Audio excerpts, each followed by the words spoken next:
While all murder cases represent a tragic loss of life, some stories have a far more powerful impact on our psychology than others. Perhaps the most obvious example of this are stories of unsolved murder, where our fear of the unknown amplifies the already terrifying reality of these violent crimes, making us instantly uncomfortable. Today, we wanted to take a look at examples of a few such cases, focusing on unsolved murders that for several reasons left us feeling truly creeped out. Though there are surely many more crime stories that could have made this list, these were just a few that stood out to us. If you think you know of something we should cover in a future video, feel free to tell us in the comments section below. Before we get to our list, don't forget to subscribe to Crime Zone for more true crime content like this, making sure to hit the notification bell to stay up to date with our latest videos. With that out of the way, here are 5 seriously creepy unsolved murder cases.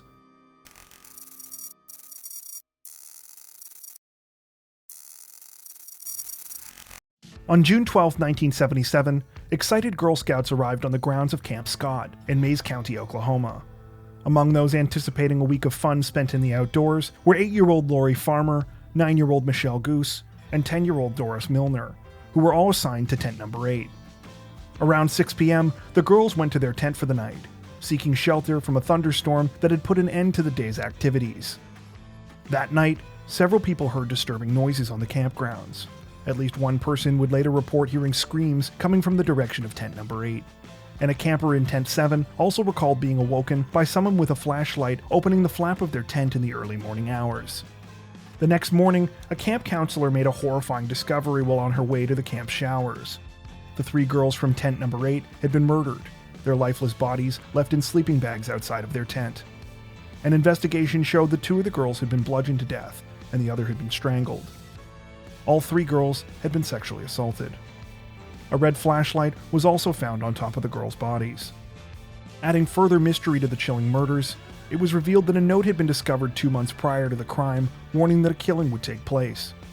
The note was found in an empty donut box on the campsite and said, quote, "We are on a mission to kill 3 girls in tent number 1.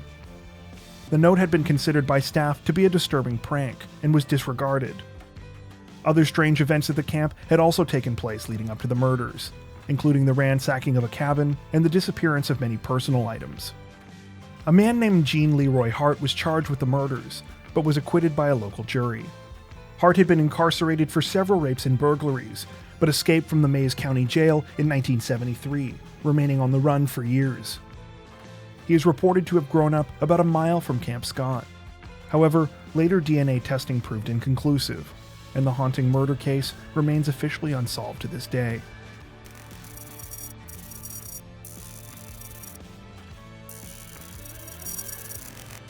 Charles Rogers lived with his elderly parents Edwina and Fred in the Montrose neighborhood of Houston, Texas.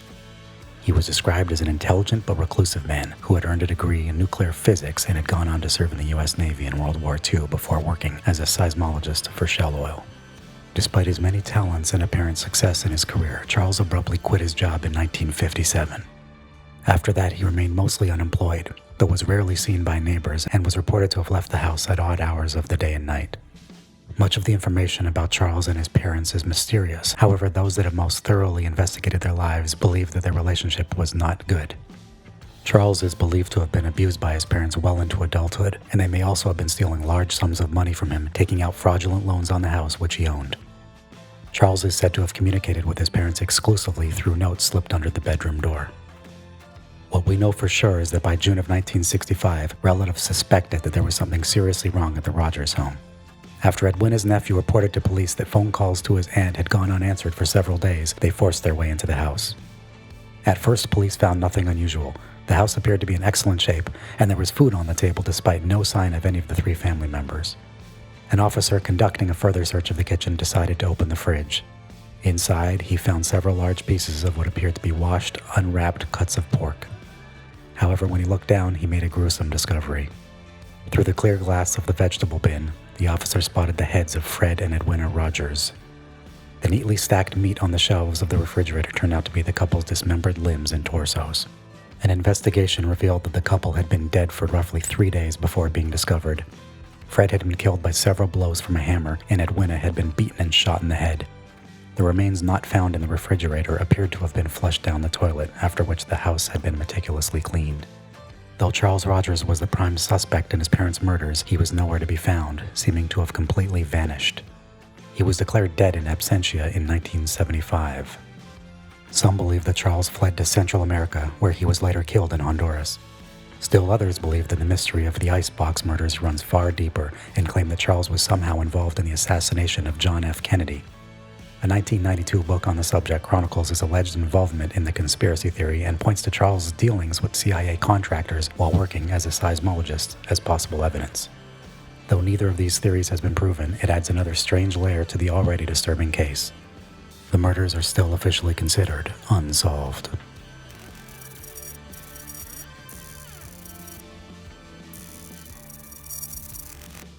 On June 14, 2000, 20-year-old Amanda Tusing left the home of her fiancé Matthew Irvin in Jonesboro, Arkansas.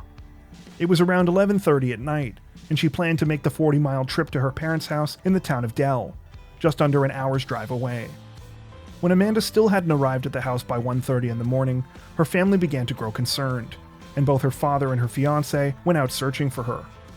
The two eventually found Amanda's black 1992 Pontiac Grand Am on a stretch of Arkansas Highway 18, about 5 miles from the St. Francis Bridge.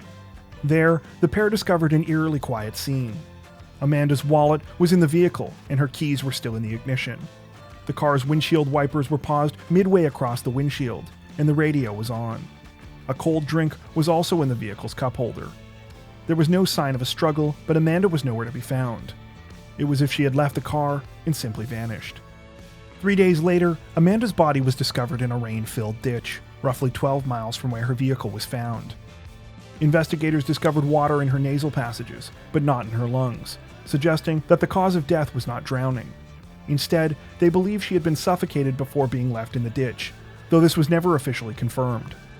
Likewise, determining whether a sexual assault had taken place also proved difficult, as police noted that any evidence had likely been washed away by stormwater. Vital clues about the identity of the killer had also been lost. In an especially disturbing turn, detectives believe that the person who killed Amanda may have impersonated a police officer in order to pull her over and abduct her. This would explain the lack of any sign of a struggle near Amanda's car. In the years since the murder, there have been few real breaks in the case. The only exception is a theory that a serial killer might have been involved, though the identity of such a perpetrator is no closer to being discovered. Some believe that Amanda's killing may be linked to another Arkansas murder case from 11 years earlier, when 18-year-old Dana Stidham went missing under similar circumstances. Dana's car was also discovered abandoned on the side of the road, with most of her belongings inside, without any signs that she had been abducted in a struggle. Her remains were later found in a dry riverbed. Though the cases certainly seem to resemble one another, the potential link remains just a theory, and both murders continue to be unsolved.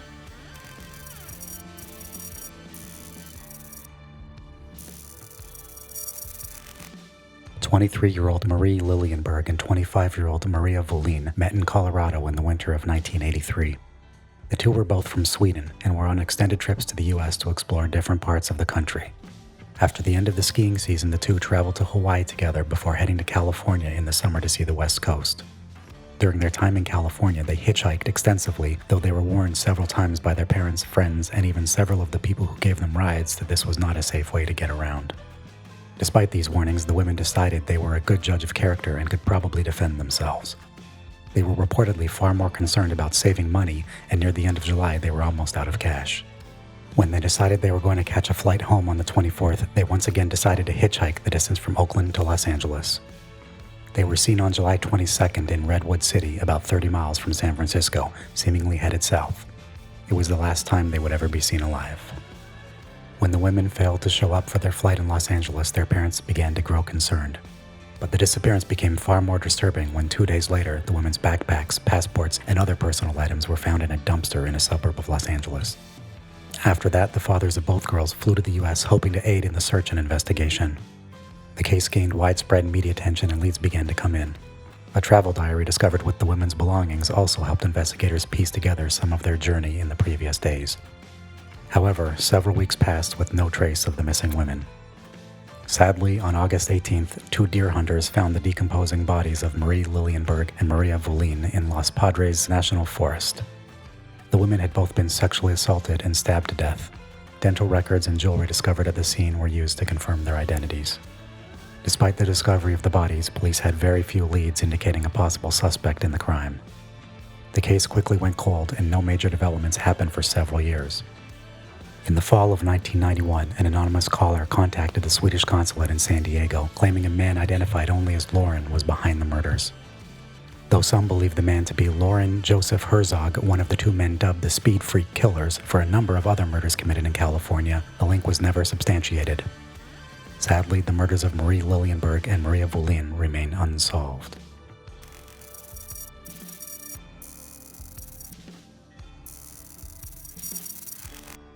Dorothy Jane Scott was a single mother who lived in Stanton, California. She worked as a secretary for two jointly owned businesses in Anaheim, and by all accounts had a very normal life. Her days consisted of working to support herself and her 4-year-old son, who was looked after by his grandparents while Dorothy was at her job. However, in the early months of 1980, Dorothy began to be terrorized by phone calls from an unknown man. Dorothy told her friends and family that the caller would alternate between telling her he loved her and threatening to kill her. To prove that he was watching her, he would often tell her that he knew what she was wearing. On one occasion, the unknown man told Dorothy to look outside because he had left her a gift. She found a dead rose waiting for her on the windshield of her car. One call in particular apparently prompted Dorothy to begin taking karate lessons, when the unknown man told her that he planned to get her alone and cut her up into little bits that no one would ever find. On the night of May 28, 1980, Dorothy and her coworker Pam Head took a fellow colleague to the emergency room after he had suffered a serious spider bite. According to Head, Dorothy was with her the entire time while at the hospital. When their colleague was discharged, Dorothy offered to go and bring her car around to the entrance while they had a prescription filled. When several minutes passed without any sign of Dorothy, the two headed to the parking lot to look for her. When they arrived, they saw Dorothy's 1973 Toyota station wagon coming towards them. The car sped past them and turned out of the parking lot before taking off. Because of the car's headlights, Pam Head and her colleague could not tell who had been behind the wheel, though initially assumed Dorothy had had an emergency with her son, which had caused her to leave so abruptly. A few hours later, the pair phoned Dorothy's parents to ask if they had seen her. They were alarmed to find out that she had never picked up her son from the house, and they quickly called the police. Around 4:30 in the morning on May 29th, Dorothy's car was discovered on fire in an alleyway about 10 miles from the hospital. She was nowhere to be found. Disturbingly, in the weeks and months after Dorothy Scott's disappearance, the phone calls continued, this time to her parents. According to Dorothy's mother Vera, the calls happened almost every Wednesday afternoon, usually while she was home alone. Though police recorded some of these calls, the unknown man never stayed on the line long enough for the call to be traced. In August of 1984, a construction worker discovered the bones of a human and a dog, not too far from Santa Ana Canyon Road in Anaheim. They appeared to be partly charred, and were estimated to have been there for roughly 2 years. Sadly, the bones were confirmed to be the remains of Dorothy Scott several days later, an identification made using dental records. A watch belonging to Dorothy was also reportedly recovered at the scene, and appeared to have stopped at 12:30 in the morning on May 29th, just 1 hour after she was last seen alive. Though the calls from the unknown man claiming to be Dorothy's killer initially continued following the discovery of her body, they eventually stopped before police could make any significant breaks in the case. The murder of Dorothy Jane Scott remains unsolved. That brings us to the end of our list. Are there any other creepy unsolved murder cases you think we should know about? Tell us in the comments section below. As always, if you enjoyed our video, don't forget to like and subscribe to Crime Zone for more true crime content like this, making sure to hit the notification bell to stay up to date with our latest videos. Thank you for watching.